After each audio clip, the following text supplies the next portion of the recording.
Hi everyone, Catherine here from Inky Finger Cat, back with another Christmas in July, and this one turned into quite a long session to make 3 cards, and a few different decisions were made along the way.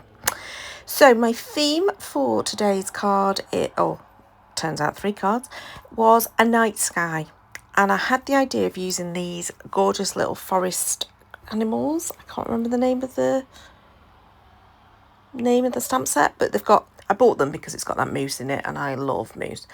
But yeah, I thought I'd use these and have them against the black cardstock that I had stamped a starry sky onto.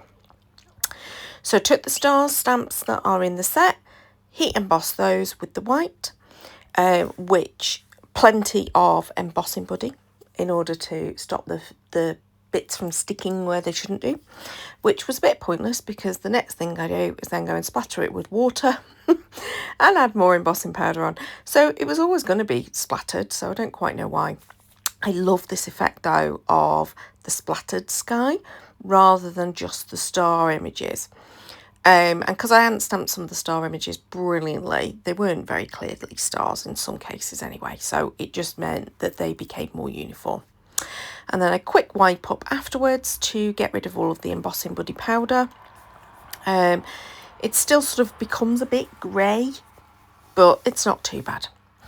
And then I decided, since I've done this whole panel, at first I was thinking maybe I would do 2 cards with the creatures and the sky. But I did change my mind in the end, and I've also got lots more stamped images than I end up using. So this is something that I do quite often, is I will stamp things multiple times, because if I mess one up, I've got another one. I preempt for messes and then didn't make any messes. But yeah, it's just how it works. And because I didn't really have a plan with the rest of the cards other than that black background and the creatures, the critters, the animals, whatever they are, I just was sort of zoned out a little bit at this point. And so I've got my audio book on. I'm listening to Further Accidental Adventures of the 100-Year-Old Man. If anyone's not read the 100-Year-Old Man book, it is just hilarious. And the audiobook is a really good version. I read the books first, and then this is like a follow-up one that came later. But I really love these books. I just think that they're really funny. Anyway, listening to that, zoned out, got my pens out, just started colouring in. So there was a theory behind the colouring in though, and that is that I was sticking to grey colours. So I've got my stamping blends, I've got my pro markers, both different kinds of alcohol markers basically, and I'm just using grey tones. Now in the pro markers I've got a warm grey and a cool grey, so for the stamping blends they're what I would call a cool grey. And then when I added in my pro markers, I decided to just grab the warm grey version. Now the reason for that is because I wanted it to have a little bit of a browny tone. Even though I wanted it to be grey, I wanted it to have that brown tone, especially for my moose. And also for that little sort of like tree trunk, and for the tree trunk, not tree trunk, the tree branch that's going to go across as well. I wanted them to have sort of some browny elements as well as them still staying with the grey. And why am I going grey? Well, because it's a nighttime scene, so you don't have as much colour. The colour is less saturated, so I went with grey colours. Now, I am doing sort of a little bit of shading to try and make them look a little bit 3D, but I'm not doing anything special. I was attempting, but not really concentrating on it, of just pick up the pen and colour everything that you need in that colour, but I didn't do a very good job of that, and so sometimes I went backwards and forwards a little bit. But generally, that's how I've decided to colour them in. So I have sped this up because it probably took me about an hour and a half to make these cards in total. So I have sped this up a little bit. I did decide to bring in my white gel pen here and just add some highlights. I see Amy do it on Prairie Paper and Inks when she colours in images, and I just think it looks so cute. She's better at it than I am, obviously, because she's better at A, colouring, and B, card making. But yeah, I think it looks quite cute. When you've got cutesy kind of whimsical images, I think it's really sweet. Now, part of the reason it took me so long is because this is the first use of these stamps and dies, and the dies all come connected, and I hate it when this happens because I then have to spend ages pulling them all apart. So this is sped up really, really fast because this takes ages, and then there's little bits of metal flying everywhere. It's just a nightmare. Hate it. And because I'd got quite a few stamped images there, there's 6 stamped images, I have to do it with quite a lot of the dies. And some of the bigger dies have then got little dies in the, oh yeah, just a bit of a nightmare. So my little tip, ooh, get my teeth in. My little tip is to use your plier wire cutter things and put them into the baby wipe or a soft cloth or something, so that you don't get the little bits pinging off quite as often. It still happens occasionally, but not quite as often. Ooh, that's something to tell you about. So yesterday, I'm filming this on Sunday. I know this video is coming out on Tuesday, but no, it's going out on Monday. But yesterday, I went to a crop and it was hosted by Hey Little Magpie, and I bought these little embellishment trays, which Sarah's son James makes for his business. He does like, what's it called? Where they print with plastic. 3D printing, that's what it's called. So yes, he has a 3D printing business, and he's made these trays, and I think they're really cute, and I love the colour. So I've got 3 of them. They come in a little pack of 3. You can get them on Hey Little Magpie, I think. I'm pretty confident you can. They also do some like longer little trays, but she didn't have any in the turquoise colour when I was there. So for now, I've just bought the 3 little trays, but love them for keeping your bits and pieces together. Right, I am now on to, I've die cut all my animals. I've also die cut a second layer out of scrap cardstock. And now I decided, rather than making 2 cards, because I've now got so many animals, that I would instead make 3 cards, and I would die cut the starry sky out using my stitched frames, stitched framelit dies, sorry. And I would do 1 in each shape, and that would be the starting point. But that's as far again as I've got in my thinking at this point. So I'm now deciding which little creatures I want on which of the die cuts, and I am just stacking them up so that they are 2 deep. It's quite a thick cardstock. The cardstock I'm using is Crafter's Companion. It's lovely for colouring on too. I've used it yesterday's video that I made earlier today.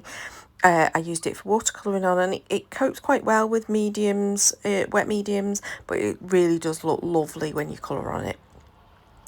So this is me umming and ahhing about what images I want. I do change it up on the final cards. I don't include this tree stump and the owl. They go back into the little tray there, and I don't end up using them, and I just end up putting the tree with the moose and the fox on his own. So that's what I end up doing. Now, I did pause, go off camera, and spend ages deciding what to do, and I decided to use this blue star paper and then also team it with something else, and that was the goldy coloured star paper and a sort of bronzy colour. It's sort of an orangey colour. But I'm going to go with bronze coloured foiled cardstock, which is a bit of an odd combination. And I don't know whether I ended up particularly loving them, but you know what? I think it does all right. I think it's fine. I think it looks cute, and I think it looks kind of a bit different, which means it'll stand out. But it is absolutely not a very traditional set of Christmas cards. I wasn't intending to do traditional necessarily, but you know when you're just like, oh, that probably wasn't what I had in my head, but it's where I ended up going. So at first I was bringing in this sort of like gold coloured cardstock, foiled cardstock, thinking I'd just use up scraps, but I hadn't got enough scraps, and I decided no, I needed to go and get full sheet. And then as I was pulling out, I decided no, I prefer this sort of like, it is definitely orange, but let's call it bronze instead. Coloured cardstock. Bronze just sounds so much more Christmassy than orange. But yeah, so I just decided that they were going to be panels that it would sit underneath, and that there would be a little bit of strip across. And then I've just got 3 different card designs going on. So this is me just deciding on the layout roughly, working out how to do it, and then I have to just fiddle with things because I haven't quite cut things straight, I haven't quite done it right. With hindsight, would I have used maybe a navy cardstock to create my night sky? Yeah, probably would. But to tie it all in, because I've got that black against the blue, I did decide to create some black card blanks instead. So this is me creating the black card blanks. I scored them at 10.5 centimetres and then cut them, folded them, reinforced the fold with the bone folder, and then cut them at 14.9 centimetres. Why are they in centimetres? Don't know. Oh, you'll see there that I gutted that one. I did intend to do that with all of them because I tried to save foiled cardstock. Actually, this is such a good price from Kingston Crafts. I probably don't need to, but usually your foiled type speciality cardstocks are so expensive. So I tend to try and save them, but I do forget on the other 2 cards, so I don't bother gutting them. This is me now, just going to adhere and put things together, do a bit of trimming down. What I shouldn't have done was already stuck down the blue paper, because the orange paper was just that bit too big. I should have, put them together first and then trim them as one piece, which is what I do with pretty much all the others. And so, yeah, this is just me adhering things. So at this point, it becomes quite easy. Obviously, the thing that's taking the time is the colouring all of the images, the die cutting of the images, especially because I had to take the dies apart. That's the thing that took most of the time. There was a little bit of dilly-dallying around choice when it came to the papers and the cardstock, etc. But there's a little bit, that's where you start adding the time in. Yeah, this is where I decided, no, I wasn't going to use that owl and the tree stump. But yeah, the thing that took the time was the colouring in. But I enjoyed it, and I enjoy listening to my audiobook, just losing myself and just thinking about literally the colours that are going down and nothing else. So I have got loads of those images left. So I've absolutely got loads that I can do again. So just like last time, I think I used the My Favourite Things stamps. I used a different set, but when I used the polar bear ones, doing multiples doesn't take you much more time than just doing the one set. So you might as well do multiples, and then you've got them ready to go for future projects. I've still got a little bit of that Starry Sky black cardstock left as well. Might turn that into a tag. It's one of those things where you just kind of go, right. So what I will do now is I will go and pop all of those bits that are left over into a pouch so that they're all together. And then I can grab that pouch and make a card really quickly and easily. And it'll probably look totally different to this because I probably won't use that bronze, we're calling orange, that bronze foiled cardstock. And I probably won't use blue and gold coloured papers either. So by this point I am getting tired though, because I've been working for quite some time on these cards. So I've gone for the easy option of let's choose a sentiment that's already done. You see there's a couple of pouches of sentiments that are already made. So I just grabbed those, went for ones that I thought worked colour-wise.